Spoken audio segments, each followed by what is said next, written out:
وسهلا فيكم وكل حلقة وانتم أغنى.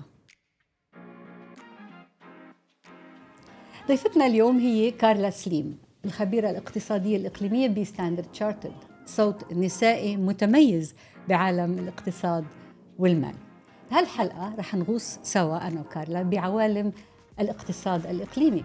رح نسأل كيف عم تتغير المعادلات الاقتصادية بالشرق الأوسط؟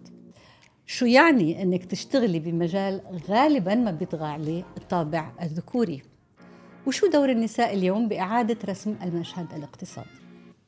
حديث صريح، تحليلي، وفي نظرة إلى المستقبل بعين خبيرة. كارلا أهلا وسهلا فيكي. Good morning, Siba. It's a pleasure to be here with you today on your very own podcast in a different platform and to have this very important conversation. Always wonderful to see you, Carla. Always wonderful to have you with us. We need your expertise. We are very proud of you. And we want to set you up as a role model as well for all the beautiful, smart young women in our part of the world. Let us start by talking about, in general, what is your view of the current global economic moment that we're living? It's very important, Siba, to understand how we started when President Trump was campaigning, when he was discussing tariffs, when we started the year with a lot of scenarios about what are the worst case scenarios of how tariffs could play out, where they will land in terms of the tariff rate and the negative impact that the global economy would be in as a result of these tariffs. Now we're done with the first half of the year. We're already in the second half of the year. When we stop and we look back at the first half and we consider the expectations that market participants had for the first half and where we are today, there's a question that keeps coming back that can the global economy turn out fine with all of these tariffs? Because look at where we are in the first half. The US economy is still growing. China is still growing. Asia is still a driver of growth.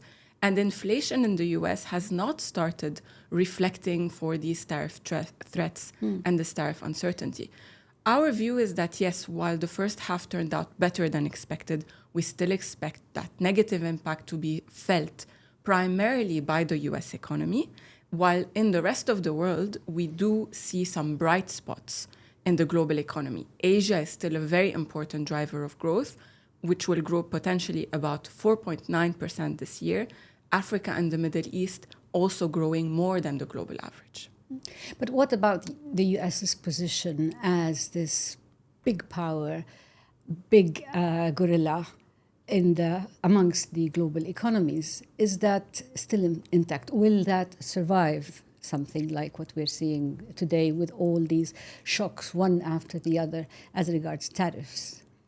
So we're seeing the US adopt this role of most powerful, not just on economic policy, but also across geopolitics as well. It's the rule of the most powerful.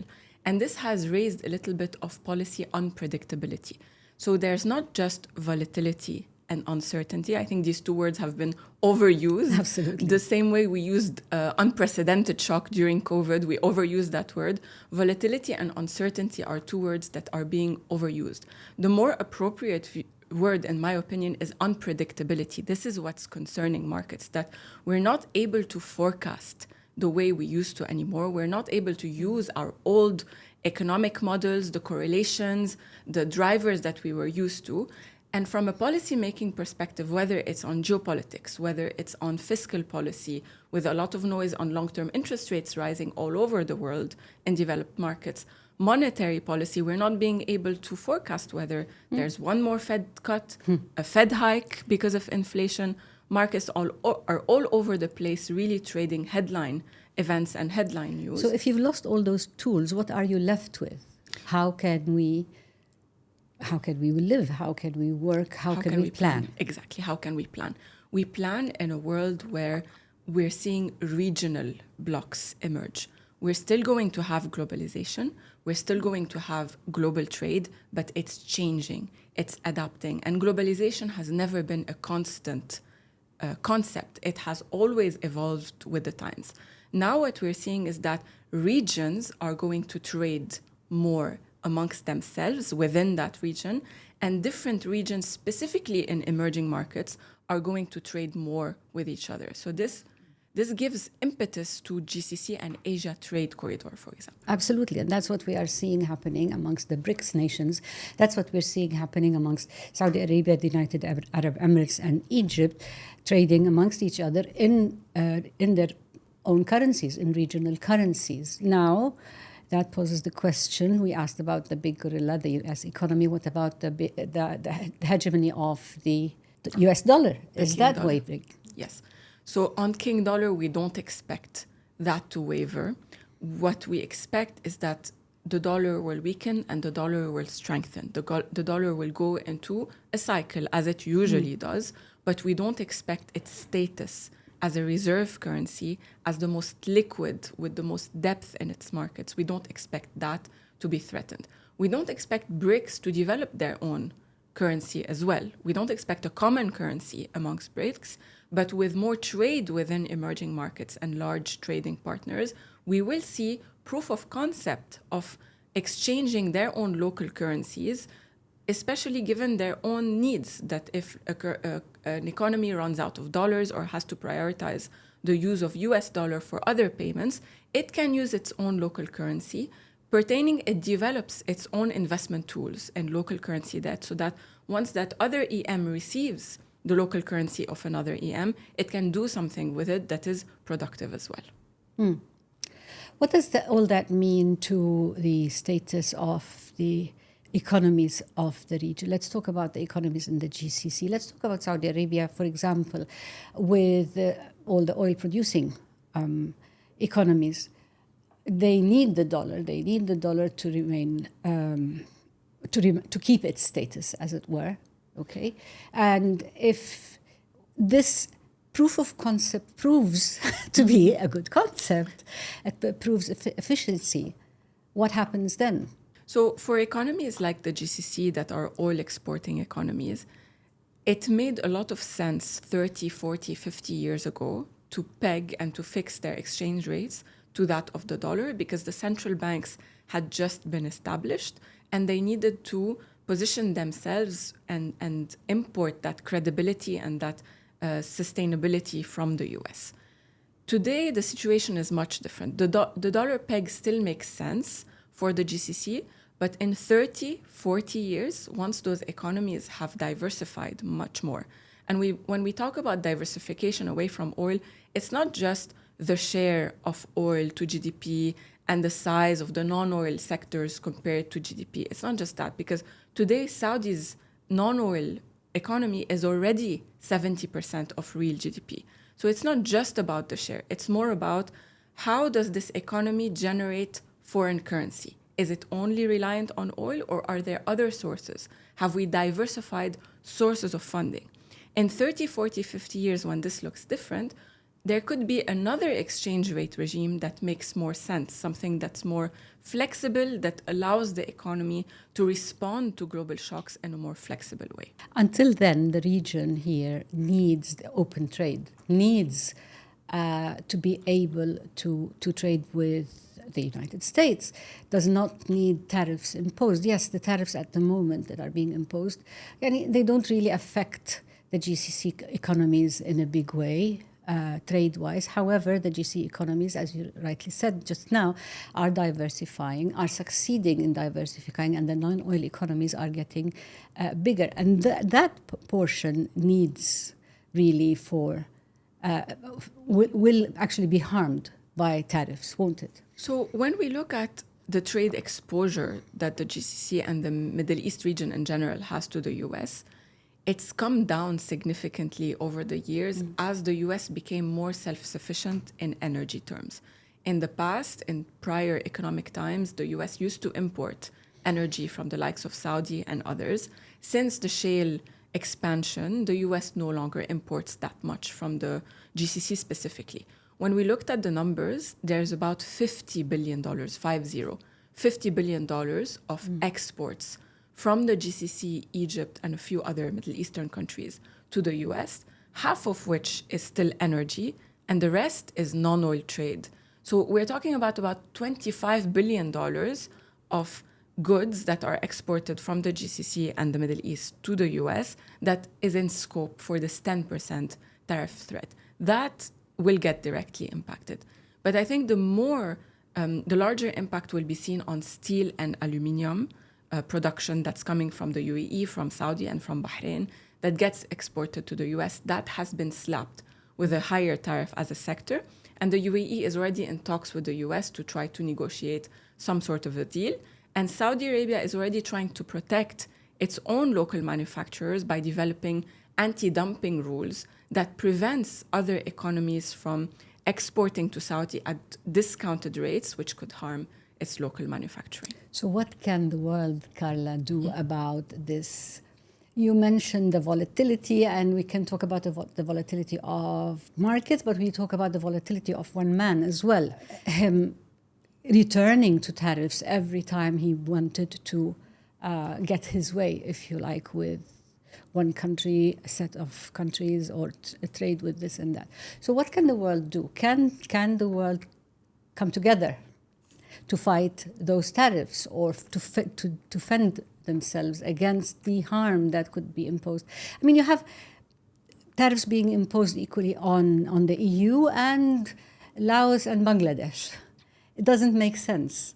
What the world can do is definitely come together, but not to try to come together against the US. They need to try to and they have been coming together to trade more with each other. So if this is the policy of one economy, which happens to be the superpower economy in the world, then all the world can do is focus on ensuring that the domestic economy is absorbing some of these goods. So focusing on their own economy to expand the purchasing power of their own local population. So the domestic markets that are large, such as India, Indonesia, Saudi Arabia, and our part of the world, those are the markets that can focus on, instead of exporting, consuming these goods domestically, and then trading more with each other. These are the only two options they have in order to weather the storm and adjust to this new world. That's as far as the big countries that you mentioned are concerned. What about the smaller ones? With the deglobalization move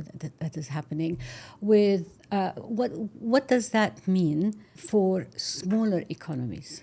It means that the factories within those smaller economies have to work very closely in coordination with the public sector, with the government, in order to make policy making very efficient, in order to negotiate efficiently with the US, and in order to devise a way forward. So it's really about planning in a world of unpredictability for different scenarios. And as a research team, this is exactly what we're doing. We've always had our base case scenario and then the risks to our base case scenario.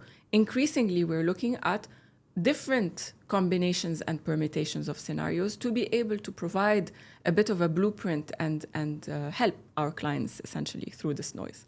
And when you can no longer rely on the data, the input, how are you writing your research analysis? So we've long had this issue specifically in this region that our data is not at par with the very developed economies. True. Where they have more data, it's more frequent, it's not lagged, etc. So for us, it's BAU in a sense where we've always had to rely on whatever data is available, but our views and our forecasts are also developed through a mosaic theory, where because we are privileged to sit in a seat at the bank where we connect with clients that are corporate clients, both global corporates and local corporates, with banks, global banks and local banks, which are our counterparts, with investors, again, global investors, local investors, we have that entire very holistic view of how the clients are seeing the economy from their lens, what the data is telling us, and how we combine and tie it all together. Right. You mentioned, and we hear and we see actually on the ground how the region, the GCC countries are sort of a haven in those times that we are living.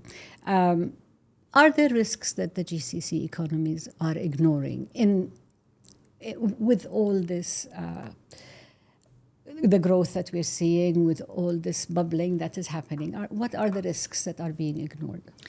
I think today we've seen a lot of divergence within the GCC itself. So if this was 10 years ago and we were discussing the 2014 oil price shock and discussing the risks attached to that for the GCC, it would have been a very homogeneous conversation of the risks are wider deficit, higher debt, lower growth, loss of jobs, etc. Today, in this period of lower oil prices and in this period of global unpredictability, the risks to the GCC affect each and every country very differently. So for Saudi Arabia, the risk may be at some point that the economy could have been in the direction of overheating, growing too fast, too quickly. For Oman, the risk could have been that this priority of bringing debt down was not prioritizing creating more jobs and ensuring growth picked up even faster. So it's really very different for each economy. I think the nuances of every idiosyncratic economy are ever more important in this fragmented world. Very good. You led me straight into this segment that I want to bring up with you. It's a little bit controversial. I'm not going to be asking you questions. I'm just going to be bringing to the table here between us what people are talking about amongst themselves. We're not all economists. People will pick up headlines from here and there. Some video on Instagram will give someone an idea, and then people will put those pieces of information together and form a perception. And sometimes this perception is wrong. Sometimes it is correct. So I'm going to put people's perceptions to you about different countries in the MENA region, and you tell me, let's debunk some myths where there are myths, and let's defend some ideas where we can defend them. Starting with Saudi Arabia, of course. The perception is Saudi Arabia is in trouble. The price of oil is too high. The price of oil is too low, the spending is too high, and the kingdom has become a borrower. Mm-hmm. So it's okay to become a borrower. Mm-hmm. So that's the first. Okay. That's the first statement. It's not bad to borrow as long as you're growing your economy at a faster rate than your debt accumulation. So it's okay to borrow to grow. It's not okay to borrow to just keep refinancing endlessly. That's when you get into trouble, because you're just borrowing to refinance and you're not expanding your economy at a faster pace. So Saudi has made the very mindful decision of allowing the budget to be in deficit, of borrowing more, of becoming a net importer of capital rather than just keep exporting capital to the world, for the purpose of structurally changing, structurally transforming their economy. And again, this is not just about non-oil GDP versus oil GDP. It's about creating opportunities for the Saudi population in an inclusive manner. And that needed borrowing, or it needed the opposite side of borrowing is selling assets. So the privatization of the IPO of Aramco or other such ideas. So yes, Saudi is borrowing, but Saudi is not in trouble as long as the economy continues to respond well to this plan. It's okay to continue with the big mega plans, even with borrowing. So there are two reaction functions that we expect to see from Saudi policymakers over the next 2 to 3 years. They will keep borrowing as long as public debt to GDP remains below their own self-imposed threshold. So internally in Saudi and the government, there's a self-imposed threshold that public debt will not cross 40% of GDP. Currently, it's at 30% of GDP. So if suddenly policymakers see that debt to GDP is on a trajectory to soon reach 40% of GDP, they will revise their plans. This is what we understand from their communication. The second factor for a reaction from policymakers to readjust is the deficit. Right now, the budgeted fiscal deficit is still manageable, still moderate. If the kingdom suddenly sees that the budget deficit will reach 4, 5, 6% on a sustainable perspective, they will readjust again. It's not a problem that debt to GDP went from next to nothing to 30% in a very short period of time? In other places in the GCC, we've seen debt to GDP go from virtually zero to 70-80% of GDP in the case of Oman. And now in Oman, it's back to around 30% of GDP.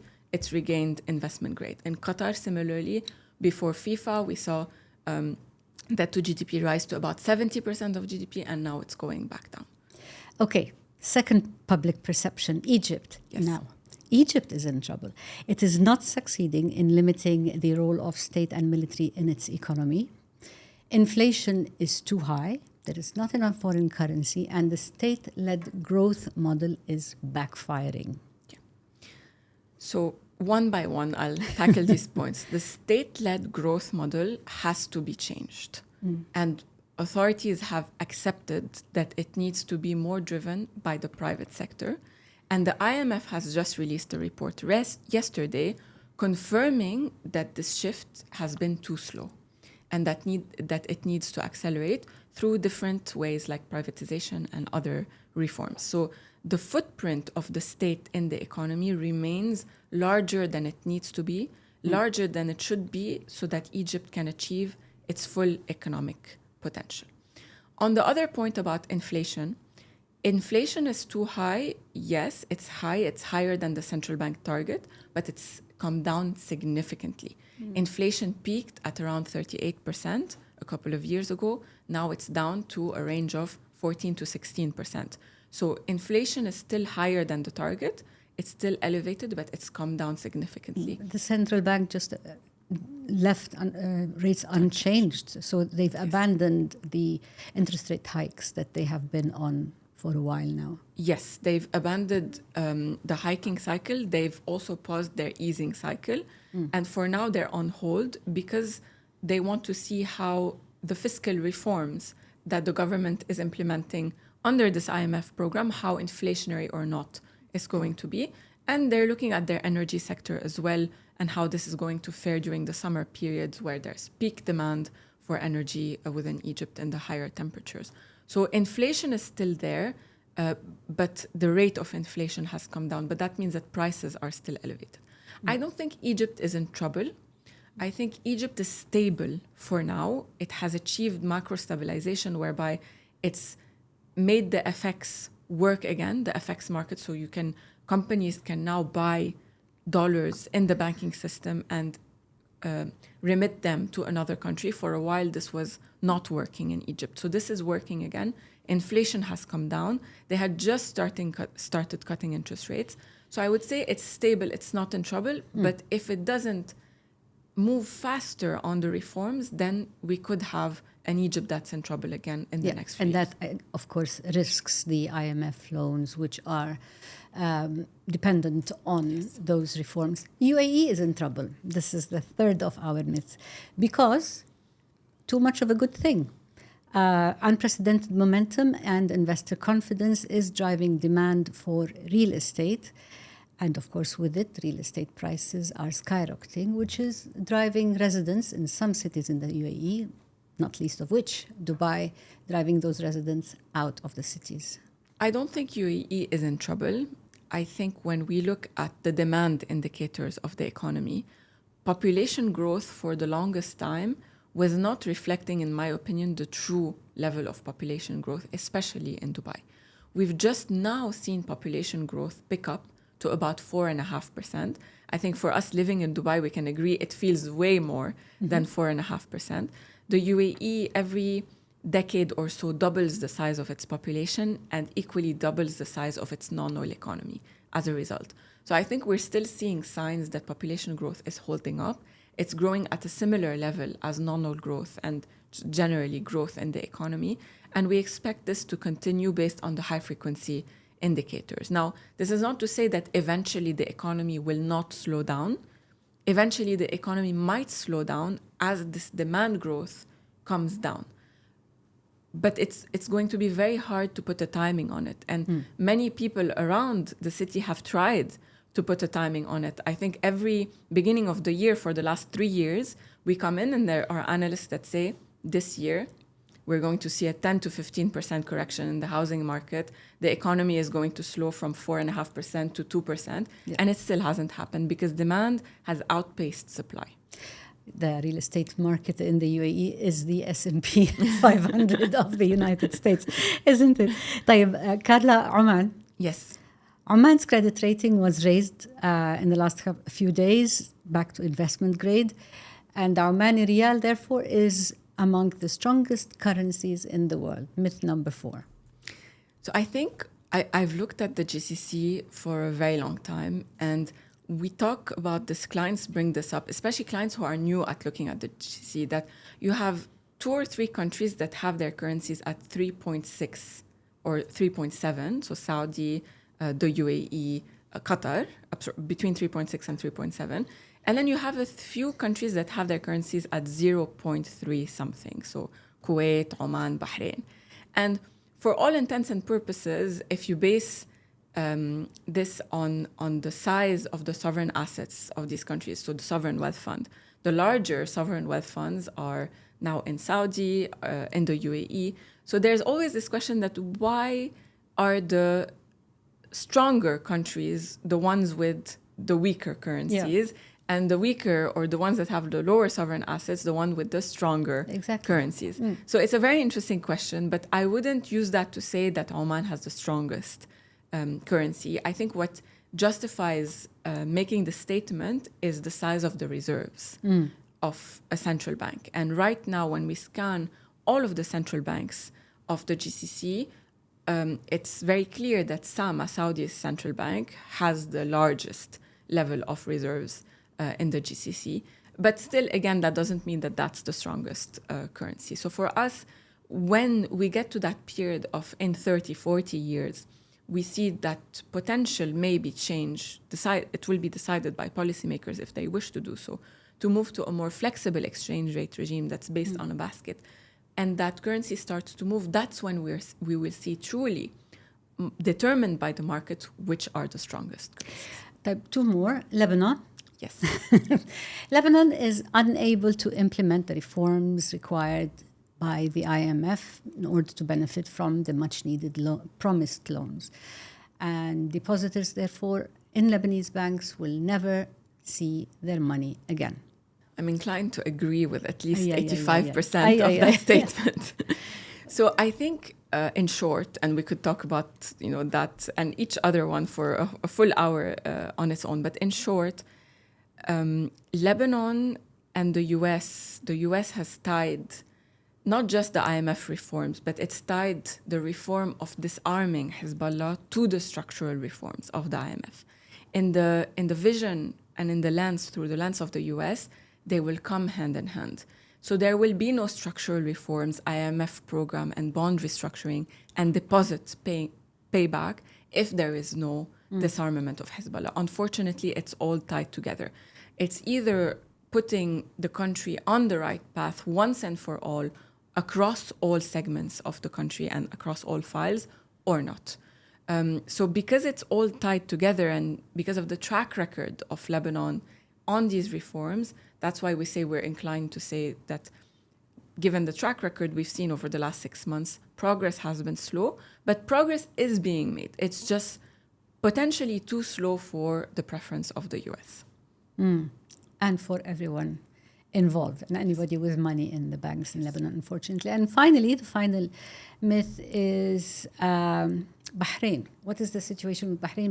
Saudi Arabia is opening up. There is no hope for the Bahraini economy if whatever money was coming in from Saudis is choked, knowing, of course, that Bahrain has the highest fiscal break-even amongst the GCC countries. So for Bahrain, Saudi is opening up. We've always believed that it's not a zero-sum game. Bahrain used to benefit from demand from Saudis coming over to Bahrain for using and contributing to the economy. While this might slow because Saudi can now offer the same for its Saudi citizens or something similar, while this might slow, that doesn't mean that for Bahraini companies they've lost and cannot rebuild or benefit from synergies or themselves expand into the Saudi Arabian market. So we believe that for companies that are agile and that have the know-how, they can actually benefit from a region that is growing, not just a zero-sum game Makes of what sense. is lost here is gained there. Makes a lot of sense. Well, fantastic, great. I think we debunked like six myths or helped out some public perceptions. Carla, you're brilliant. Tell me, why did you choose economics? أول شيء, take a step back. Yes. What is economics? What is Yes. the economics the study of? Yes. So economics is the efficient allocation of resources that are scarce, which means that this is a concept that can be applied across the whole, across the board. It's not just applied to markets or to banking and finance. I apply it in my personal life. Sorry, I was going to say it sort of describes my job as a mother and carer for a home. 100%, and I definitely apply this in my home as well. Yeah. That we have scarce resources, which are time, which are money, obviously, our financial resources, which are our social network as well. Everything we have is scarce, and applying it efficiently achieves the best outcomes. So that is the problem that economics tries to solve? Yes, to make it the most efficient. That's the equation. We're trying to fine-tune the best equation. Another question, is the link between the economy and politics, is that broken at the moment? Because we talked about how you can no longer rely on a lot of the information that's out there because of political upheaval or because of political instability. And that's affecting your field as well. Yeah. We've always looked at economics through the lens of political economy. That's, in my opinion, the best way to look at it. But the link between politics and economics, it's not broken, it's just not yielding the best outcomes that as market participants we've been trained to believe are the best outcomes, because there are people in power who have their own view of what are the best outcomes, and they're delivering through that view. So why did you get into economics? So I got into economics because I wanted to be a doctor. And so if you look at, making choices based on skills, my best skills were in biology. And then I thought that meant that I needed to be a doctor. Okay. But the advice I received from my family is that actually against, traditional advice is that, do you really want to do that? It's so long. You have an affinity for economics. Don't you want to rethink your... So I was challenged. I was challenged of my own statements, essentially. Okay.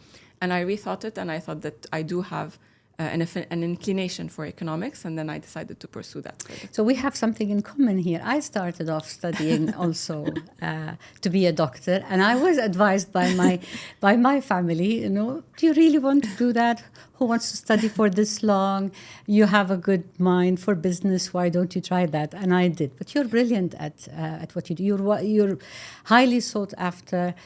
What do you think gives you that edge? What gives you sort of that clarity in your field? So I think there's this big, speaking of debunking myths and misconceptions, there's this big misconception out there, especially in the Western world, that economists don't care. Mm-hmm. That economists will forecast recessions without bearing in mind, for example, the actual human impact that big recessions have on job losses. We talk about inflation as a statistic. We don't think about what it means for, average households. I think what makes me very passionate about my job is that I care. I care about my region. I'm from the region, not just Lebanon, but I was born and raised in Qatar. I then moved back to Lebanon when I was 10. I lived 10 years in Lebanon. I moved to Dubai. So I've lived in the GCC much longer than I have lived in Lebanon. I've lived 2/3 of my life in the GCC. So every place in this region matters for me. Every economy matters for me. And the way I research, the way I fact find and fact check my views, I do it with care because I know what it means for the region. And my objective, my mission has always been to elevate thoughts from on the ground to the global audience to debunk all of these myths that we've of which there are many. Of which there are many. What attributes do you think that you have that help you in your job, in actually delivering that care through your work? And does it help or does it hinder that you are a woman in this industry? So I think the key attribute that has helped me differentiate myself is the fact that I'm an explainer. That's one of my key attributes. I can dissect and communicate complex concepts in a way that whether we're talking with another economist or whether we're talking with any average person, it can resonate and it can make sense because I care about getting my message through in the most efficient way. So I think that has helped me show that I care to whoever is receiving that research. And then has it hindered the fact that I'm a woman? I think if I reflect on my 13 years, I don't think I can say that the fact that I'm a woman has held me back in any way. In 13 years, there's only, I think, one instance that I felt discriminated against. Only one. So I think I'm privileged that I only have one as a basket case. Okay. But otherwise, when it comes to my own growth, when it comes to me being provided with opportunities to write, to communicate, I don't. Do you have the right mentors, do you think? Is that why you have you have a good support network around you? I have a good support network by way of mentors, by way of direct people leaders, managers, by way of the bank that I work with. And I think we're in a different time. So I entered the workforce in 2012. I think 2012 was already a quite transformed era, although it's still a very male-dominated. I'm not going to say that I work in an environment that is, equal with gender equality or statistically has the same amount of men that it has women. It doesn't. It's very much male-dominated. You're a woman and you're quite young and you're quite softly spoken. So you're not that aggressive person who is trying to assert themselves any of the opportunity. Correct. On the contrary, you come across as, quite pleasant, and you come across as very much you care and you want to help others, including those who might be trying to discriminate against you or bully you. So tell me about that incident where you were discriminated against. I'm very interested. So that one incident, growing up in this field, because you mentioned I'm young, just to elaborate or just clarify just how young. I started as an intern, I was 19 years old on a trading floor, on the biggest trading floor in the Middle East, which our bank had. So I really started very young. This is why even 13 years after, I'm still quite young, having grown in this field. It's not ending. One day it will end. But I think if I had to compare the challenges I've faced as a woman and versus the challenges I faced as a young person, I think it's been more difficult as a young person than as a young professional than as a woman. I think I can clearly disentangle. As a young woman, the youth has been a bit more challenging than the gender itself. But that one incident you asked about, so I used to get asked a lot that as a young woman in the Arab world in a professional field, there's this implicit connotation of the Arab world. Have you found it difficult? And when I compare with my counterparts, the other young women I grew up with who have gone to the West, I think we have the same challenges. I wouldn't say that because we're in the Arab world, we have more challenges. If anything, in many different aspects, we have less challenges. In childcare, for example, we're at a clear advantage and privilege. But I was once on a panel with, unfortunately, an older Lebanese man. And we were 5 people on so it was already a quite crowded panel, and he was the moderator, and everyone else was male and older. And although this is a person who knew me, who knew my work, that unconscious bias was very, very clear on stage, where right before the panel, everything was fine, and all of the inputs that we were discussing in the debate to prep for the panel were very well received, and everything was fine. On the panel itself, the unconscious bias became very, very clear, to the extent that I'll never forget, I had a colleague in the audience, a colleague from the bank in the audience, who was sat next to a very prominent Emirati banker who's the chairman of a very famous local bank, who asked him, "Are you a colleague of hers? Do you work for the same bank?" And he said, "Yes." He said, "Shuja'a."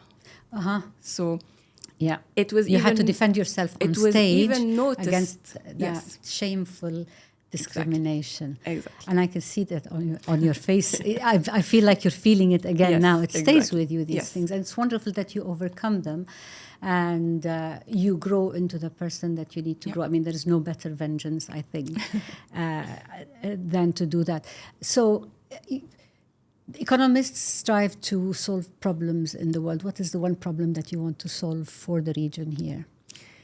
I think the one problem I want to solve for is that perception that the Middle East is a geopolitically challenged place, has that curse of energy, of oil, and doesn't provide enough opportunities for its youth.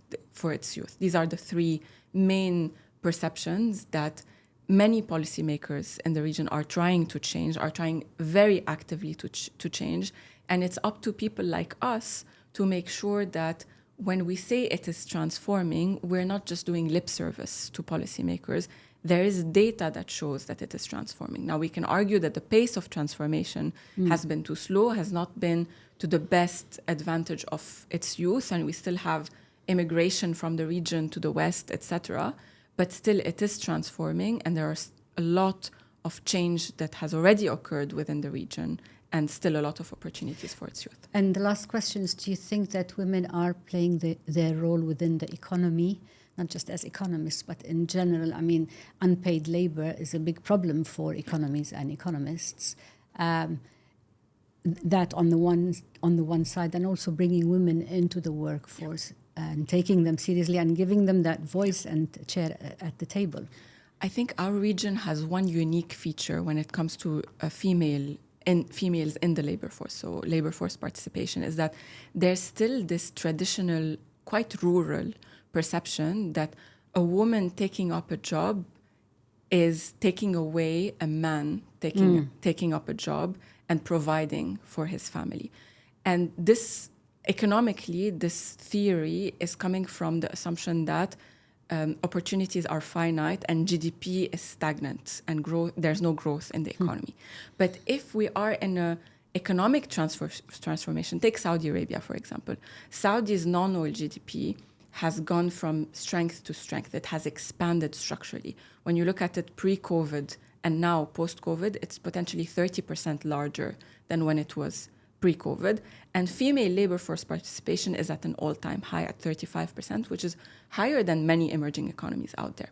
So these women who have entered the labor force have not taken away a job of another Saudi man, because Saudi unemployment rate is at record lows. If it was true that a woman takes away the place of a man, then unemployment would rise. But unemployment amongst Saudis is the lowest because the economy is growing and providing inclusive opportunities for all of its citizens. That's the vision, that we need to be scalable across the region, that there's holistic growth and it's inclusive across market participants. Brilliant. Carla, you are brilliant. You know, and maybe I never told you this, but how we met was many years ago, maybe almost 5 years ago now. You were still much younger. Yes. And I had asked my friend Dan Azzi, do you know a good female economist? I need to have a female economist on my show. And he said, Carla, she is brilliant.